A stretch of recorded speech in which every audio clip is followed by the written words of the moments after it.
If you like our video, click the subscribe button to subscribe to our channel and get easy access to new content. To see our full suite of ad-free video courses and training materials, visit us at teachucomp.com. QuickBooks Online Plus shows the dashboard page by default when you open a company file. The dashboard provides an overview of your business. The dashboard is not customizable. However, your user access level determines what information appears in the dashboard page. We cover setting user access rights in a later chapter. Administrative users see the logo and company name appear at the top of the dashboard page.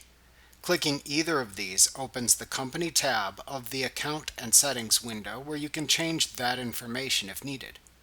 If you open the Account and Settings window, you can close it without saving your changes by clicking the X button in its upper right corner. To the right of the logo and company name, you can click the Privacy Toggle button to toggle the appearance of financial information in the dashboard on or off. Below that, there are two tabs named Get Things Done and Business Overview that you can click to see different widgets of information, assuming they are not hidden by the Privacy slider. On the Get Things Done tab, you may see different widgets of information, including a setup guide and shortcuts.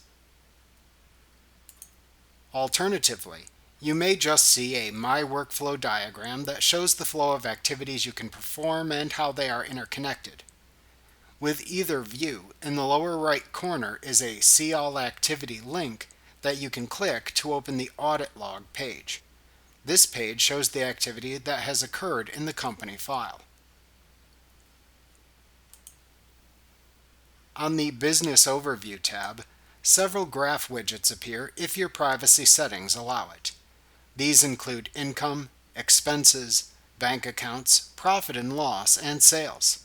You can use the drop-down in the upper right corner of these widgets, except the income and bank accounts widgets, to change the date range in the graph. Remember to click the subscribe button to see more of our videos. Get ad-free courses at teachucomp.com.